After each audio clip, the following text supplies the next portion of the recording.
Hello everyone, Sire here. I am working on my second card for Scrapping for Less's final card kit, which was back in November 2020, I believe it is. And this one, I decided to work with collection number 2, and I'm just going through this pattern paper looking for anything that stands out. Really cute pattern paper, but in this case, I'm looking for flowers. I decided that this is a perfect collection to create a card using these really beautiful floor arrangements. So I've done this type of technique before where I take the pattern of the paper and just cut it out.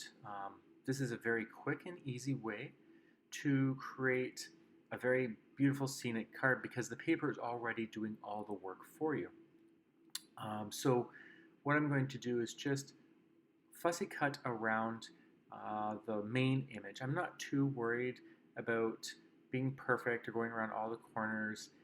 Just roughly do it because, like I said, the pattern paper already looks really beautiful. I don't mind the background, so I don't really want to trim that out. So I'm just going to create like a bubble layer around all of the elements of that image. And I will trim that down to size, but for now, I like to play around with all the elements before I trim that piece down, because then you can find the perfect position for it. For this pattern paper, I am going to trim that down, I believe, to a 5.5 by 4.25. I believe that's the A2 size. I'm going to cover the whole base. And I am going to prop this to the left side of that pattern paper. This is something I started doing recently. It's nothing fancy. What you do is just take a pair of scissors and you just rough up all the edges. I really liked it for winter. It creates a really fun snowy type effect. But I also like it for this type of paper too, because it gives it more like a cottage, vintage type feel to me.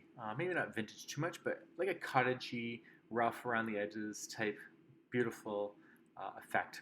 And so that's why I decided to try it with this paper. And I really like it.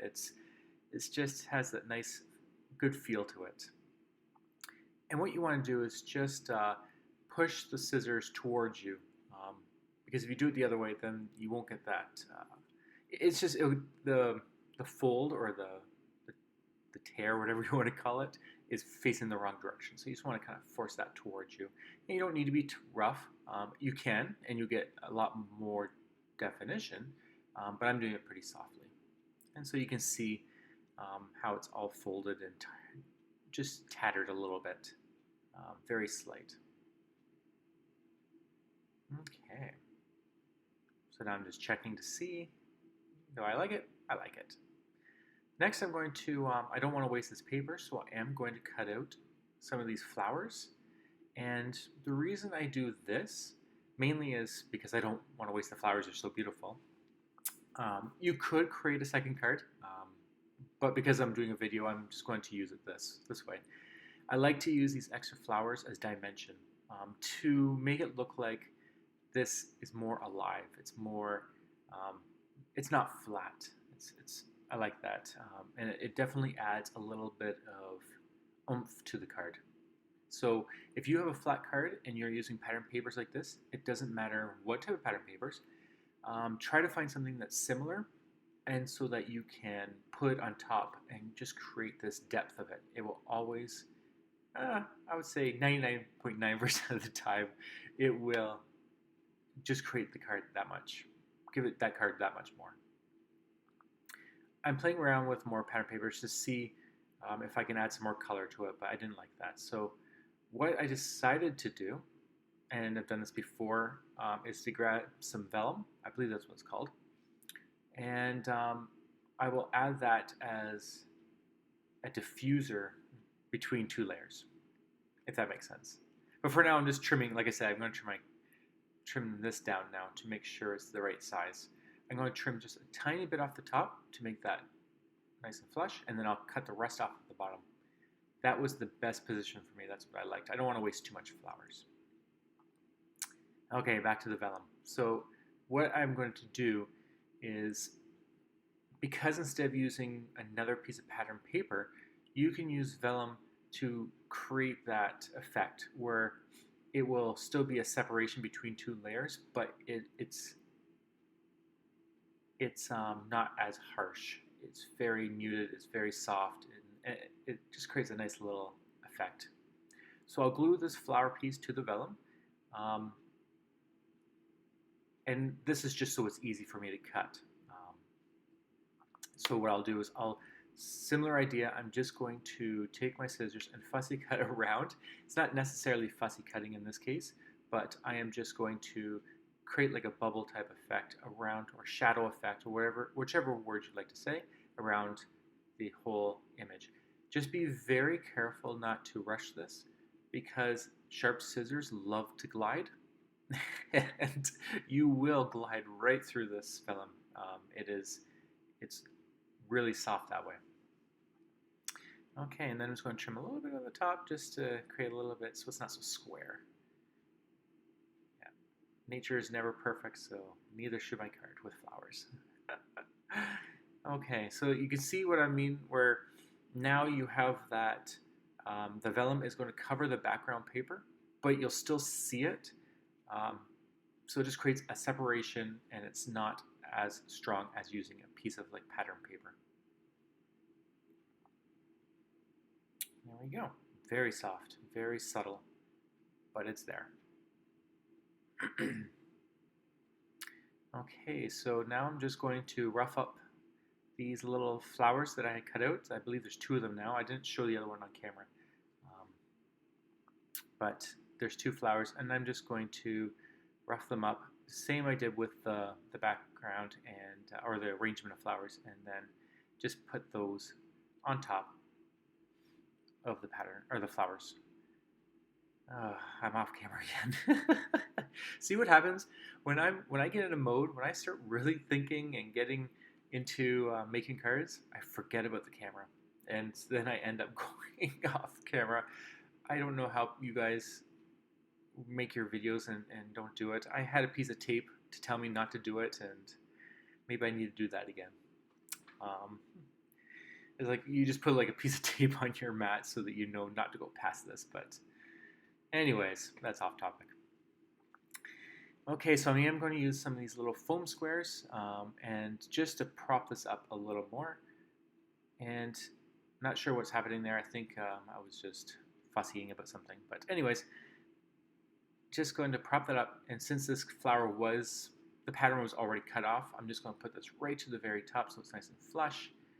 And then I'm going to do the same with the other flower. And of course, off camera, I'm just going to plop that down. But you'll see it in a second. There we go. And that just creates this more depth to it. It just looks really sharp. I love doing this. I recommend it. Off camera, I did create these thank you. This was the stamp that was in the collection, but I didn't like it. I think the white was too bright for both of them. So I decided to go a different route. I decided to scrap that sentiment, which is really cute, and just go with a different one using this cardstock that came in the card kit. I think it's pink insulation or I can't remember, but it's kind of like a craft. It has a little bit of texture to it, or fibers, I should say. And I'm just going to use some VersaFine ink, and I'm going to heat emboss this with some white embossing powder. And the sentiment on this one does say, "Thank you from the bottom of my heart," and then there's a little heart at the end. You can see that right there. Well, maybe you can. It's very light.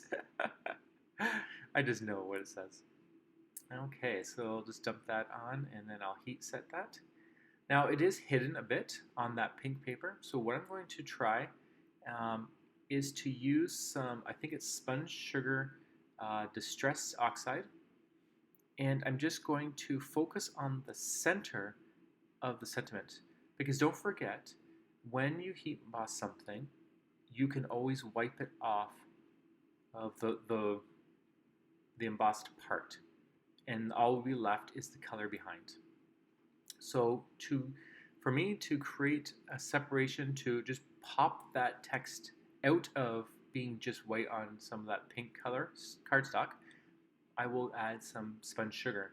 and that will create a shadow behind it. So it's taking a cloth, or in this case a paper towel, and just wiping it off. And I'm just going to do it a little bit more. Um, there are definitely better or other ways of doing this. If you have little brushes, that will work much better than the tool that I'm using, but I don't have any brushes. Not yet. So there you go. See how it pops it up? But I think I'm going to go a little further with this. I believe that it's still kind of hidden. When I put to this card, I realized that I just want a little bit more. I don't want it to be so blocky. And the reason it looks blocky is because you have a big, solid chunk of cardstock. I know it's a little bit small, but it's just the idea that it's a solid color, but the card itself doesn't. There's a lot of flowers, there's patterns, so having a big block like that kind of stands out. So what I'm going to do is just add some more of that spun sugar around the outside, but I'm being very careful not to be adding too much. I just want it to be subtle, just to give a little bit of difference between that, or to break up that color cardstock, so it's in like kind of like a two-tone. You won't really see it, I don't think, in the camera here, but up close on the card you can see it a little more. I will prop this up with some foam tape that I had in my stash, and I will just stick that to the center of the card. However, before I start, I do have some Stickles that I actually got from my very first, or one of my first card kits from Scrapping for Less. So I thought this was a good homage to add to this card as a reminder of where I got it. And plus it looks really beautiful. I'm just following the grid in the back with some Stickles, a very light hand, not too heavy, and just following it to just create some sparkle. I'm not worrying if it's not perfect, because like I said, it has this cottagey, worn out feel to me, and so perfect is never ideal. And I say that loosely, I don't mean perfect is not good, but I mean you like that worn, not perfectly molded, that's how I see it. So when the Stickles kind of sputter out and misses a spot, I think it looks really cute. Now I'm going to put that sentiment down into the center, like that. And then to finish off, I will take some Stickles and just go around the flowers. I like doing this just to give depth to the color and the shadows of the flowers. So I just randomly just sputter it around. There's no rhyme or rhythm to it. It's just all over the place. Just kind of following this and that.